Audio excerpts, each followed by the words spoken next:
So our first speaker is Nanci Langley. Nanci comes from Hawaii, and we're hoping we'll meet there sometime in a triangle conference. And if some of you are aware of that Judy Collins song that says "Both Sides Now," she's actually been in Congress, and now she's in the Regulatory Commission, the Postal Regulatory Commission, which has a new name in the U.S. And she's been extremely active in a reform process in the U.S. called the PAEA, the Postal Accountability and Enhancement Act. They call it paella, but in Miami, I call it paella, okay? So she's gonna talk to us about her views on the reform process and the prospects in the U.S. Nanci. Thank you so much. Buenos dias and good morning, everyone. Unfortunately, buenos dias is about the extent of my Spanish. My grandfather taught Spanish for 50 years in the Los Angeles public school system, and I very unwisely took French. But I do want to thank Luis for the introduction and to Neil for inviting me to speak today, and to my fellow panelists. I do want to say that the current era of reform, let me switch that, there we go. The current era of reform is reflected in our panel, all of whom represent a diversity of stakeholders in this very increasingly interconnected global market for postal and delivery services. This morning I'm going to talk about postal reform in the United States and also show how the Postal Regulatory Commission is enabling the Postal Service to move forward in this very difficult financial era. After 10 years of spirited debate in the U.S. Congress, the Postal Accountability and Enhancement Act became law in December of 2006. The act significantly changed the way the U.S. Postal Service operated. It transformed what was then the Postal Rate Commission into the Postal Regulatory Commission and charged the Commission with formulating and implementing the new regulatory framework. The Commission, like its predecessor and the Postal Service, remained independent establishments of the executive branch of the U.S. government.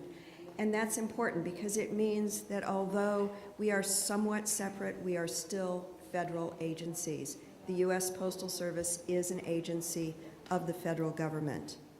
Our 5 commissioners, and I am one of the 5, are nominated by the President and approved by our Senate for staggered 6-year terms. No more than 3 of us may be of the same political party.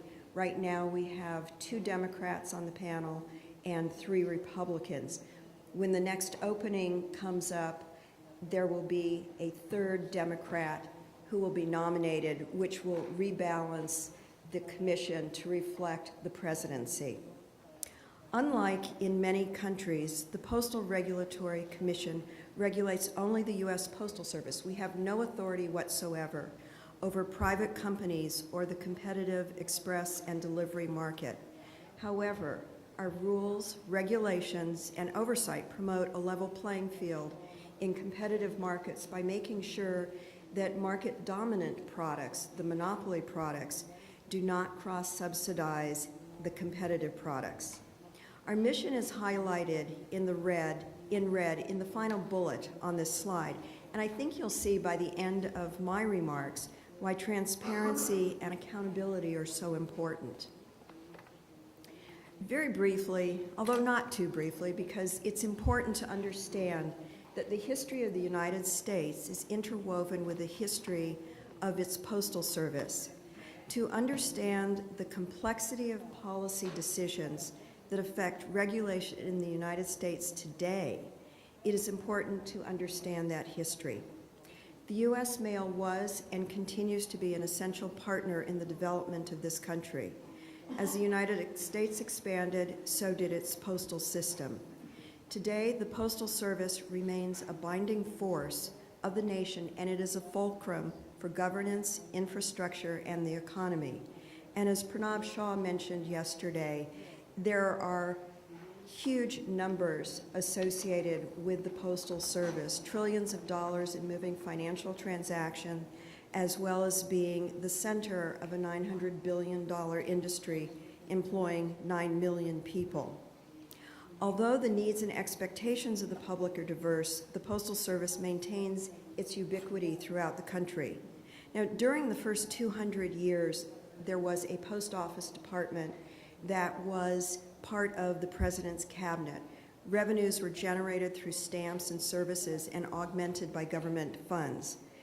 The fundamental charter of the Postal Service as a tax-supported pillar of government stayed the same until 1970, when the first era of modern postal reform began with the Postal Reorganization Act.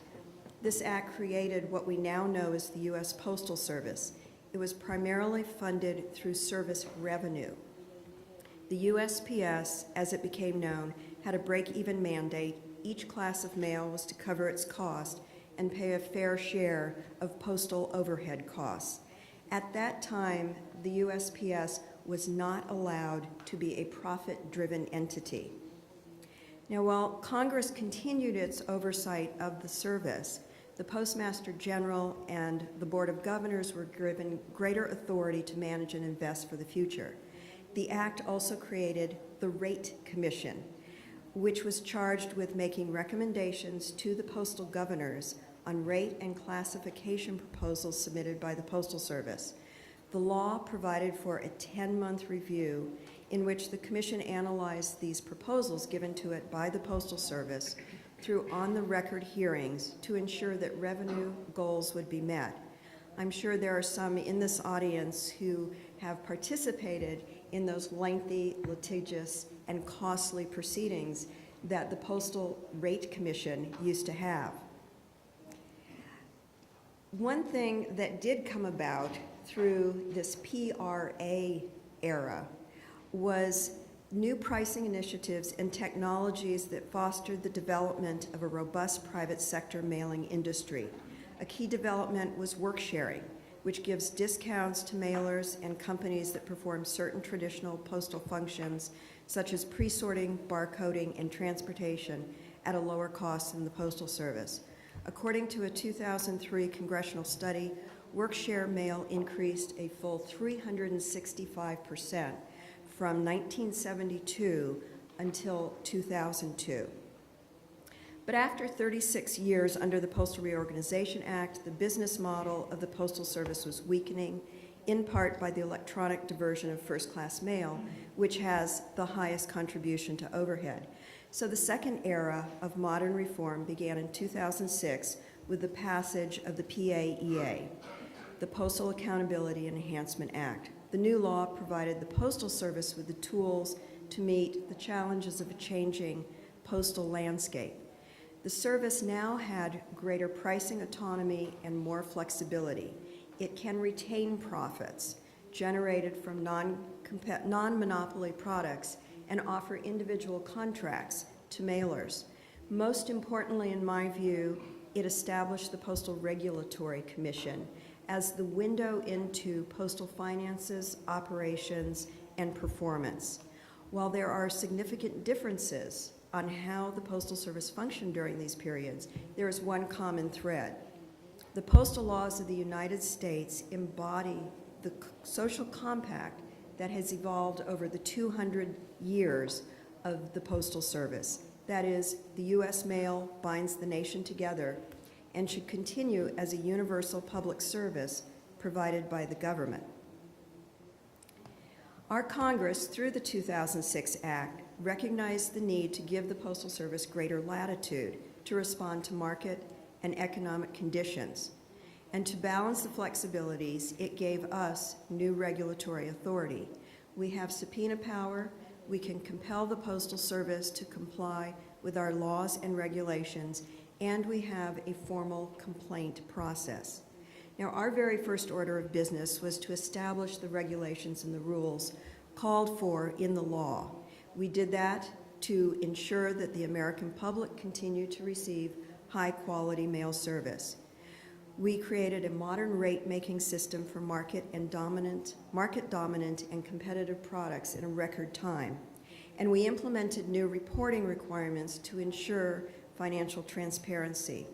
Through our open process, we determined which financial and operational information the Postal Service is to make available on a public and non-public basis, and with what frequency. This includes information on quality of service, postal finances, and consumer inquiries to the Commission. In tandem, we were also required through the law to consult with the Postal Service on the creation of modern service standards and performance measurements. We also report annually to the President and Congress on the Postal Service's compliance with the law. One of the most fundamental changes is recognized on this slide. The 2006 reform law divided postal products into two distinct groups. All products and services are categorized as either market dominant, which are the monopoly products, or competitive. Market dominant products account for about 99% of mail volume and 90% of revenue. These are first-class mail, periodicals, single-piece parcels. And the former 10-month rate process that I mentioned earlier was replaced by a 45-day review after the Postal Service filed its notice of intent with the Commission. Price adjustments are capped at the rate of inflation, which offers mailers predictability in rate forecasting and business planning. For competitive products that are offered in the highly competitive marketplace, like express mail, bulk, commercial parcels, and priority mail, there is no rate cap. Rather, there is a price floor to ensure that these competitive products are not cross-subsidized by the monopoly products. And these products represent about 1% of volume, but a growing 10% of revenue. Our rules require that competitive products cover their attributable costs as well as at least 5.5% of overhead contribution. And the Postal Service can raise these prices with a 30-day notice. So I think you can see that these abbreviated rate reviews are good examples of the pricing flexibility given to the Postal Service through the law and implemented through our regulation. To date, the Commission has approved 2 market-dominant rate increases and 3 competitive increases.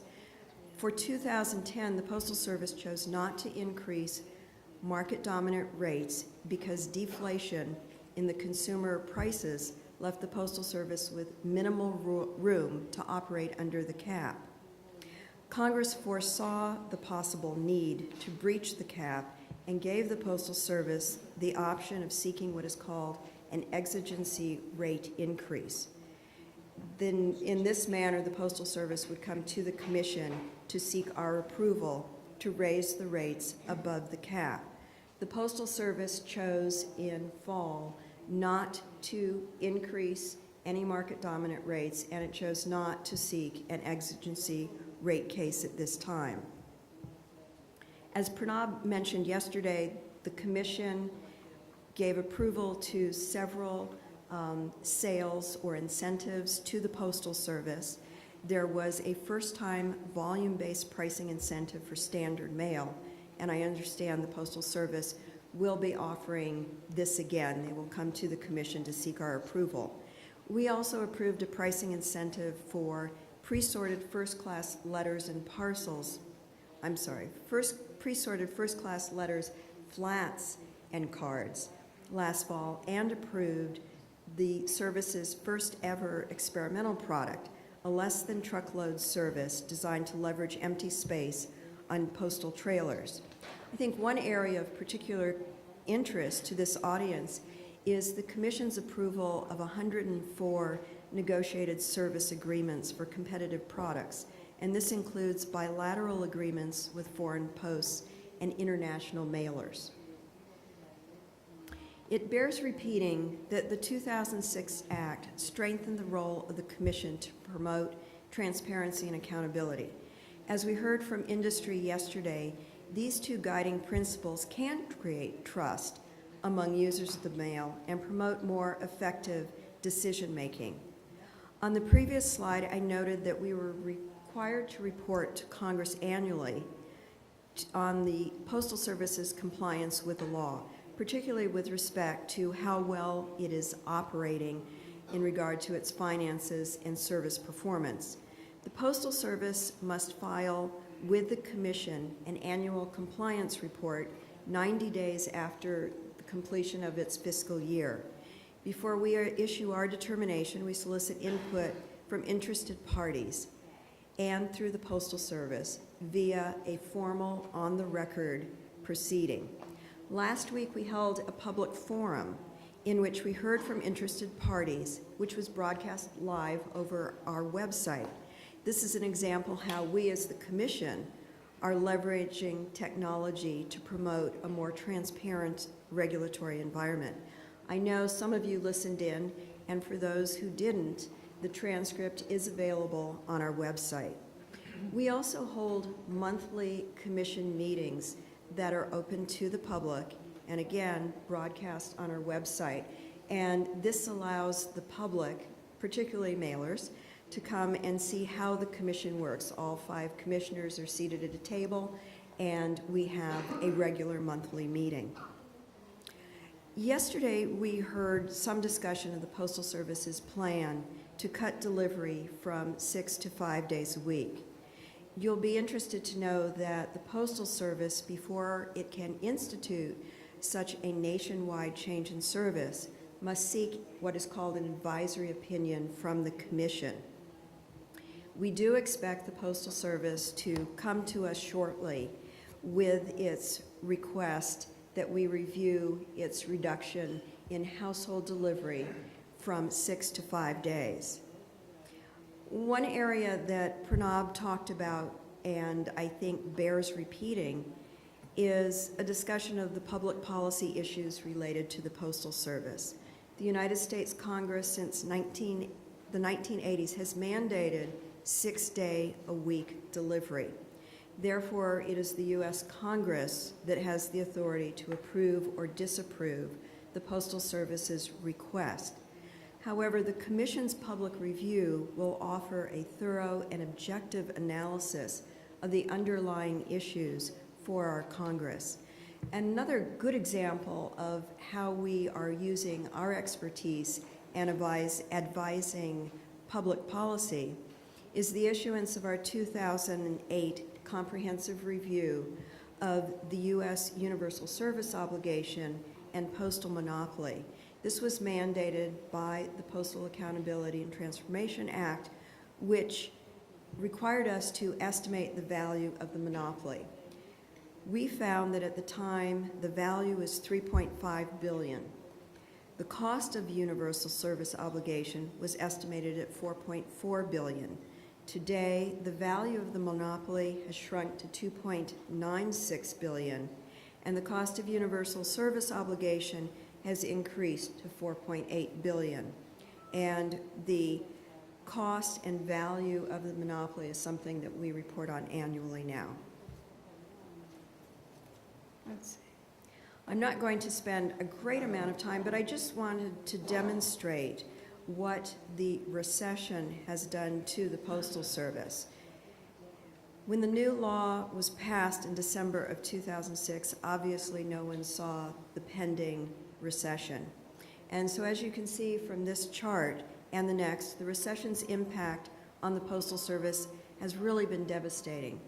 This chart shows that in 2006 and 2007, mail volumes for first class and standard mail were growing, though at a bit of declining rates. In 2008, these growth rates plummeted. And the same is true for annual volume.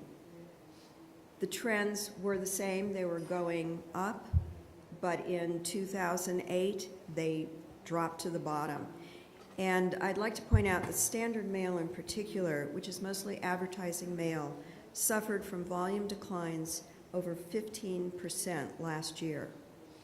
In addition to the severe recession, the Postal Service, through the 2006 law, is required to fund its obligation for retiree health benefits at the rate of $5.5 billion per year for 10 years. This is in addition to the normal amount that they have to contribute to the retiree health fund. Personally, I believe that this is a very aggressive and overly optimistic approach for the future. There is no federal agency nor private sector entity that has to pre-fund to this level. Of course, our Congress did not know that the recession was going to happen and did not know that mail volume and revenue was going to drop so precipitously. The lingering recession plus the pre-funding requirement has certainly worsened postal deficits. The Postal Service had a deficit of $2.8 billion in fiscal year 2008 and $3.8 billion in 2009. Given the impact of the pre-funding requirement to postal finances, Congress asked the Regulatory Commission to review the funding requirements of the law. We determined that the payment level could be lowered, which in turn would reduce the Postal Service's payments by 39% from $5.5 billion to $3.4 billion.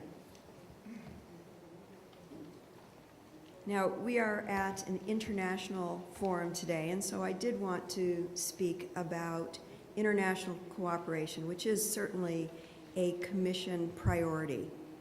One of the biggest changes in the 2006 law was giving us a more direct role in international mail, and we are committed to international cooperation. We have a dedicated staff to support our international engagement, both through our established roles within the federal government, as well as through the Universal Postal Union. We also work through bilateral efforts and have expanded our interaction within the International Postal Regulatory Community. Last March, we held a very exciting dialogue. We termed it the Postal Regulatory Dialogue, and it was the first ever forum of postal regulators to share their experiences and best practices.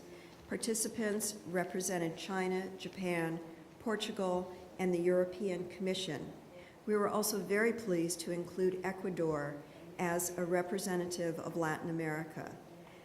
The 1.5-year-old Ecuadorian postal regulator demonstrates a growing recognition within the Americas region of the urgent need to strengthen regulation of postal markets in the interest of all stakeholders. We also share our regulatory experience with the postal operators and regulators in the Americas region through the Postal Union of the Americas, Spain, and Portugal, which will be holding a forum on postal regulation in Uruguay next month. And lastly, on our website, we have a page dedicated to international postal regulation, and it includes links with other postal regulators and events such as this. I do hope that what I have discussed today helps to promote the objectives. And let me conclude that despite the extreme financial challenges facing the Postal Service, I feel there are clear successes resulting from this newest round of reform. Pricing, flexibility, and the ability to compete in a competitive marketplace have helped boost postal volume and revenue, which could have fallen further because of the recession and diversion of mail by new and existing platforms. Our goal of increasing transparency and accountability has resulted in what I believe is a greater understanding of postal finances and performance. Moreover, we are providing the resources and the tools to address the current challenges. The Commission is working with our Congress, with the Postal Service, and with all stakeholders to understand root causes, issues, and find sustainable solutions. I know that even in countries where there has been privatization and postal operators offer a variety of non-traditional postal service, regulation is still an integral component of postal policy. Regulation can facilitate positive change, and as this conference proves, it can also be a team sport. So participation is very important. Rather than add costs, delays, and constraints, as some fear, regulation can increase consumer choice, protect historic social values, promote innovation, and ensure a level playing field that supports an efficient and flexible market. As regulators, just as with the Postal Service, we are responsive to changing environments and to the concerns of all those who are regulated. Thank you very much for giving me the time this morning, and I look forward to answer any questions you might have later in our presentation. Thank you.